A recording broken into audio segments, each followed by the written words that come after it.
Bonjour à tous et bienvenue pour ce nouvel épisode de Kaling News, votre émission d'actualité bimensuelle du monde de l'escalade. Et cette semaine, on a encore pas mal de news à vous transmettre. D'abord avec un petit point de règlement et l'IFSC qui vient changer les quotas alloués aux qualifications aux Coupes du Monde, mais aussi aux Championnats du Monde à partir de cette année. On parlera également grimpeuse avec une campagne à succès qui a été réalisée sur les réseaux sociaux Climb Like a Woman à l'occasion de la journée internationale du droit des femmes du 8 mars dernier. On parlera également des championnats de France de vitesse qui se déroulait à Valence ce week-end. Et enfin, on viendra saupoudrer tout ça d'un petit peu de neuf à bloc américain, sans compter malheureusement une mauvaise nouvelle pour un spot mythique français qui vit peut-être ces dernières heures. Bref, je vous laisse découvrir tout ça. On est parti! News numéro 1, il y a 2 semaines, on parlait des nouvelles règles instaurées par l'IFSC, la Fédération Internationale d'Escalade pour les Coupes du Monde de bloc à venir. Et bien je vous propose aujourd'hui un deuxième opus encore plus chargé et au moins tout aussi impactant, avec la modification des quotas pour se qualifier aux Coupes et aux Championnats du Monde. Alors pourquoi ces changements et qu'est-ce que ça implique? Eh bien on va y venir tout de suite, mais juste avant, petite parenthèse pour éviter de me répéter dans la suite de la vidéo, quand je dirais qu'un pays peut envoyer par exemple 4 athlètes en Coupe du Monde, eh bien ça veut dire qu'il peut envoyer 4 athlètes par discipline et par genre. Donc 4 athlètes en bloc homme, 4 athlètes en bloc femme, 4 athlètes en difficulté homme, difficulté femme, bref, vous avez compris. Alors déjà, si vous n'êtes pas vraiment familier avec le système de quotas, je vous invite à aller revoir ma première vidéo sur le processus de qualification aux Jeux Olympiques, où j'explique aussi le système de qualification aux Coupes du Monde en détail. Mais pour faire simple, pour déterminer le nombre d'athlètes qu'un pays peut envoyer en Coupe du Monde, il y a des règles appelées quotas. Jusqu'à présent, chaque pays pouvait envoyer de base 2 athlètes en Coupe du Monde. À ça, vous ajoutez tous ces athlètes présents dans le top 10 du classement mondial de la dernière année, et à ça, vous ajoutez encore jusqu'à 3 grimpeurs supplémentaires si le pays avait des représentants entre la 10e et la 40e place du classement mondial. Alors vous n'êtes pas obligé de tout retenir, mais dans les faits, ça veut dire que les fédérations très fortes pouvaient envoyer en compétition beaucoup plus d'athlètes que les fédérations plus modestes. Exemple le plus flagrant, en difficulté homme cette année, le Japon avait placé 6 représentants dans le top 10 du classement mondial et 5 autres entre la 10e et la 40e place, ce qui leur donnait un total de 11 grimpeurs à envoyer en compétition pour la saison, contre seulement 2 pour des pays comme le Brésil ou l'Indonésie. Et c'est à peine tout, parce que je ne l'ai pas dit tout à l'heure pour garder la chose assez simple, mais à ces 11 grimpeurs, vous pouvez même rajouter encore 4 grimpeurs si la compétition se déroule dans votre pays. C'est peut-être pour ça qu'il n'y a plus de Coupe du Monde au Japon depuis 2 ans d'ailleurs. Enfin bref, ça c'était l'ancien système, mais pour cette année, l'IFSC a simplement décidé de supprimer les quotas attribués aux 10 premiers du classement mondial. On a donc simplement les 2 quotas de base, plus le dernier quota qui augmente légèrement, pouvant maintenant aller jusqu'à 4 grimpeurs en plus selon le nombre de représentants du pays dans le top 40 du classement mondial. Dans l'exemple que j'ai pris juste avant, le Japon passe donc de 11 à 6 grimpeurs qualifiés, avec 6 grimpeurs de moins qui étaient directement qualifiés via le top 10, mais un grimpeur de plus qualifié via le top 40. Dans les faits, on peut donc croire que les Coupes du Monde vont devenir plus accessibles aux petits pays, mais en fait c'est pas vraiment le cas, puisque je rappelle qu'il faut quand même se placer dans le top 40 mondial, ce qui est une grosse performance. En réalité, ça va plutôt favoriser un équilibre entre les grosses nations et réduire les chances d'avoir des finales à 1 ou 2 pays représentés.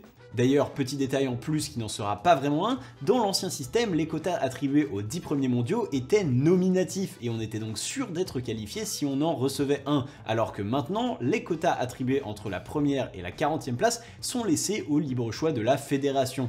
Et ça peut paraître peu intuitif, mais ça veut dire qu'un pays peut tout à fait choisir de sélectionner un grimpeur moins bien classé qu'un autre, ou même un grimpeur hors du top 40 pour favoriser un jeune et lui donner de l'expérience par exemple.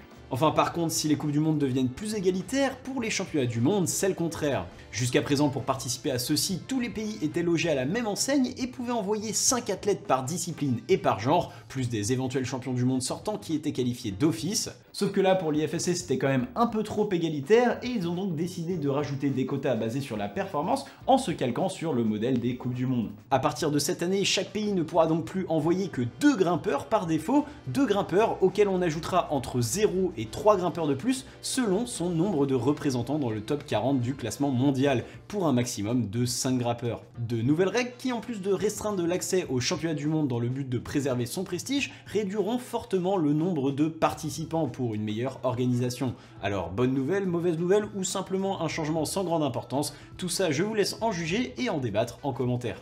News numéro 2, et c'est un monument de la grimpe française qui vient de rendre son dernier souffle. L'une des écailles du mythique Toit d'Orsay s'est effondrée et aura enterré avec elle quelques lignes mythiques de notre paysage national. Alors petite précision pour ceux qui, comme moi, ont longtemps cru que le musée d'Orsay cachait un dévers à s'en frotter la corne des phalanges, si on vous parle d'Orsay en escalade, il y a beaucoup plus de chances pour que votre interlocuteur fasse référence à la commune d'Orsay dans le 91 près de Massy. Un site facilement accessible depuis la capitale et dont la renommée se sera non pas construite par sa quantité sporadique de cailloux, mais bien par la qualité de ses lignes extrêmes situées sur le plus mythique d'entre eux, le Toit d'Orsay. Un toit de grès cousin nordique de la forêt de Fontainebleau, qui s'il fut toujours un peu trop isolé pour attirer le gratin mondial, aura vu les plus grands grimpeurs français du coin faire leurs armes dessus. D'abord rendu célèbre par le non moins connu blozard Jackie Godoff avec le problème Morpheus 7C, mais surtout Quad 9, l'acte 1 en 8A et l'acte 2 en 8B, point de départ des lignes les plus extrêmes du rocher. Car le plus grand challenge du toit c'était ça, lier les deux actes de Quad 9 en sortant par la droite pour le problème Quad 9 intégral en 8C ouvert par Rémi Bargas en 2008, ou alors sortir par la gauche et le 7C Morpheus afin de créer la Force 8C+, ouvert par Alban Levier en 2016. Une dernière ligne restait d'ailleurs en projet avec une sortie également par la gauche mais avec Trinity 7C+, au lieu de Morpheus. Une ligne qui ne verra malheureusement jamais le jour, ou en tout cas pas dans son intégralité, alors que l'écaille qui s'est effondrée rend impossible le départ depuis l'acte 1. Un autre départ venant de l'acte oublié permet encore une version plus complète mais nettement moins jolie. Alors comment expliquer cet effondrement? Eh bien selon certains locaux, des coulées d'eau de plus en plus importantes avaient fait leurs apparitions en même temps que des travaux au-dessus du toit situés en zone urbaine, des travaux qui auront peut-être fragilisé la structure interne du rocher, à moins que cela ne soit dû qu'à une érosion naturelle de la roche, qui sait. Enfin avec cette écaille, vous l'aurez compris, ce n'est pas qu'un rocher qui s'affaisse, mais bien toute une page de l'histoire de l'escalade française. News numéro 3, le 8 mars dernier, c'était la journée internationale du droit des femmes et pour l'occasion une campagne a été lancée sur les réseaux sociaux avec le nom Climb Like a Woman. Le principe, partager une photo de soi avec une petite bande noire sur les yeux et une phrase mettant en avant l'une de ses caractéristiques de grimpeuse, souvent éclipsée par l'image du corps féminin que peut instaurer la société. Le but, encourager les grimpeuses à sortir de ce carcan et à oser s'afficher dans des positions ou des expressions moins féminines établies par les photos de grimpe. Car en effet, si l'escalade a depuis un moment posé ses valises sur Instagram, le réseau met grandement en avant l'image et dans un sport aussi photogénique que la grimpe, celle-ci définit un contenu très populaire pour tous les pratiquants. Or, après des années de pratique, si l'on voit très souvent des figures masculines s'afficher dans l'effort, muscles saillants et visages crispés mis en avant, les femmes, elles, se contentent bien souvent de clichés plus lisses, en accord avec la vision féminine de la société. Un constat dressé par l'athlète Nolwenn Berthier à l'initiative de la campagne, bien connue pour ses ascensions dans le 9e degré, mais aussi pour son militantisme, habituellement plus tourné vers la question environnementale. La campagne, quant à elle, aura rencontré un grand succès, se transformant rapidement en un gigantesque élan collectif, repartagé par de très nombreuses figures féminines de la discipline, mais aussi par des visages moins connus. Et ça tombe bien puisque c'était là l'un des autres buts de la campagne.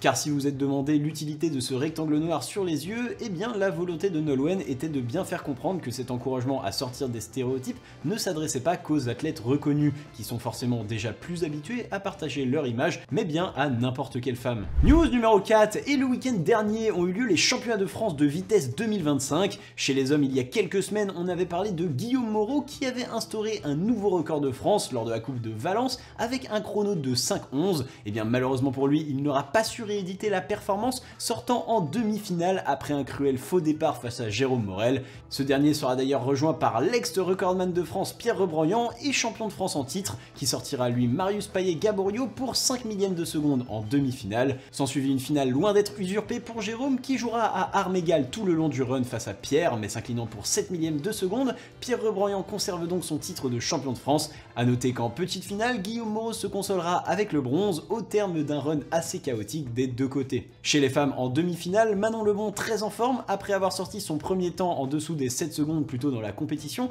s'imposait face à Louise Fontaine avec un très bon temps de 7:09, mais face à elle se dressait Capucine Viglione, championne en titre et recordwoman de France après avoir sorti Evalina Rimaz et un superbe temps de 6:80. Enfin sur un duel, rien n'est jamais joué et si Manon commençait mal avec une petite erreur, Capucine limitera quelques secondes plus tard, mais sans pouvoir se relever et verra Manon lui passer devant, entérinant son premier titre de championne de France quelques jours seulement après avoir fêté ses 20 ans. Un beau cadeau d'anniversaire, alors qu'en petite finale, Evalina Rimaz s'octroiera le bronze sur un run très serré, 5 centièmes devant Louise Fontaine.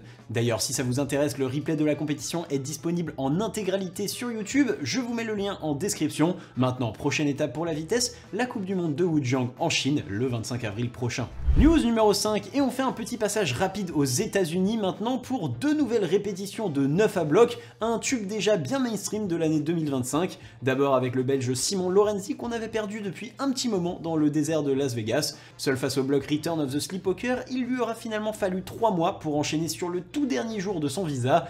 Une petite chaleur qui n'en rend l'enchaînement que plus beau pour celui qui rejoint maintenant Will Bozy tout en haut du classement des réalisations dans le 9 à bloc, avec 4 réalisations chacun. Enfin, si Simon avait au départ prévu de tester également l'autre 9A américain libéré par Sean Raboutou, Megatron, il lui faudra finalement un trip de plus, un voyage qu'il prévoit déjà pour cet automne ou pour la fin d'année, un voyage où il pourrait peut-être même tenter d'enchaîner Shaolin, le 3e 9A américain, alors qu'on sait que le Belge a déjà mis des essais dedans durant ce trip, mais en attendant place à la compétition avec les 3 Coupes du Monde de bloc européennes auxquelles il a annoncé participer. Et puisqu'on parle de Shaolin, alors qu'en ce moment le bloc américain a repris sa place au centre du monde avec 4 9A dans le pays, c'est un jeune grimpeur du fleuron national qui fait de plus en plus parler de lui. Après Return of the Sleepwalker en janvier, Noah Wheeler vient d'annoncer avoir réalisé la première répétition du 9 à bloc libéré par Sean Bailey il y a quelques mois. Déjà il y a 2 mois, Noah postait une vidéo de lui sur le bloc au bout de 3 sessions où il pouvait enchaîner les 2 derniers mouvements du bloc les plus difficiles. Pourtant, comme il le décrit si bien, ajouter l'introduction en 8B à ces 2 mouvements valant 8C à eux seuls est une chose bien différente et il lui aura donc fallu 2 mois de plus pour y arriver et se présenter un peu plus comme l'un des futurs grands du bloc américain. Et dans le reste des news, il y a un peu plus d'1 mois maintenant, Adamandra répétait le bloc sous d'un seul, 9A en forêt de Fontainebleau. Et bien la semaine dernière, le Tchèque a publié la vidéo de son enchaînement, une vidéo qui revient sur l'historique du bloc, mais aussi sur son pas à pas détaillé avec une mise en scène plutôt originale. Try super hard. Make sure your stomach is empty, otherwise it can result in an accident. Attendez, mais à qui raconte cette histoire là? So you start your knee with the famous knee bar, and then you have to launch your right hand really far to the path. Posłuchasz mnie, Bubek? Ale podziu gdzieś ty, metodisz opravdu gdzieś ty, nigdy się nie sztamesz, nie leży, nie źle zażwety, pokud budeš tak to pozaprowadź. Bref, une vidéo que je vous invite à aller voir via le lien en description et dans laquelle vous pourrez aussi entendre ceci. The crux is the path. In French we say la baffe.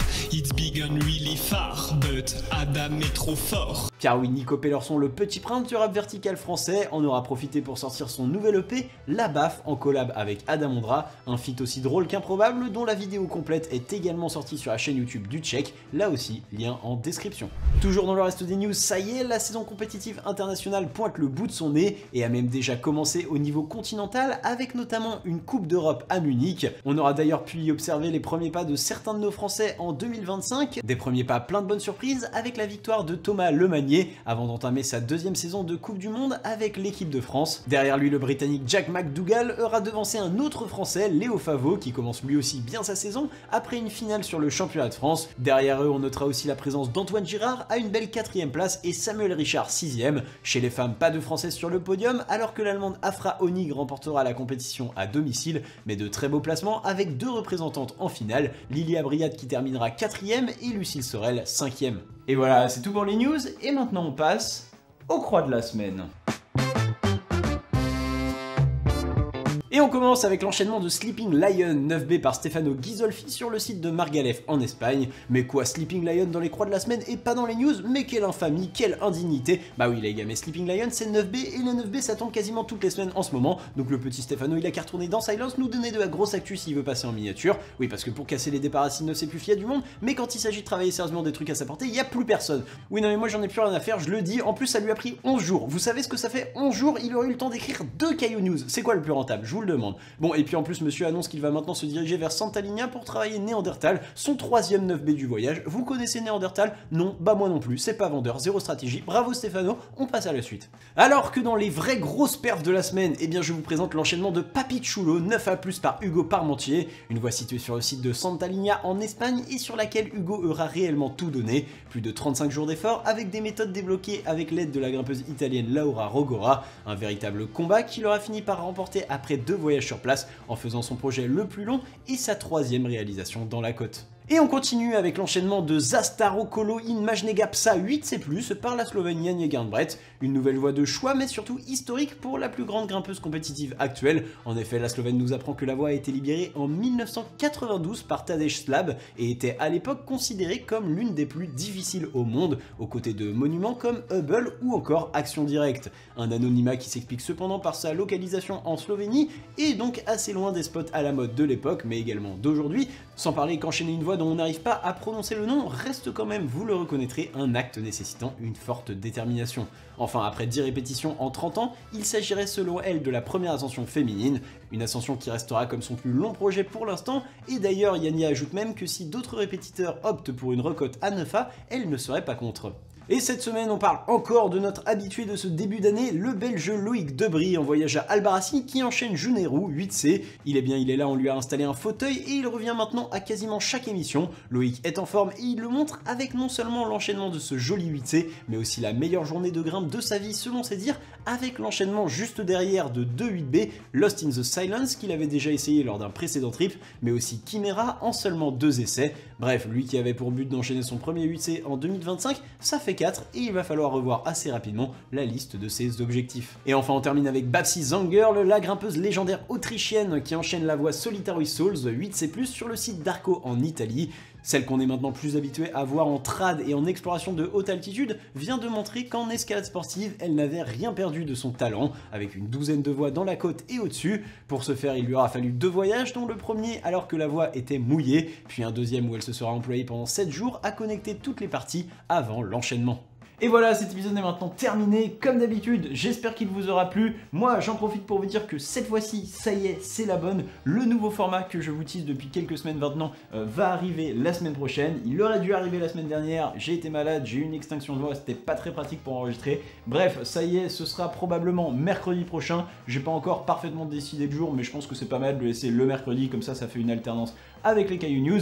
Et moi, comme d'habitude, je vous encourage à laisser un j'aime sur la vidéo, vous abonner si ce n'est pas déjà fait, allez nous suivre sur Instagram, pourquoi pas nous financer sur notre page Tipeee, le lien est en description. Et sur ce, je vous dis à la prochaine. Tchuss!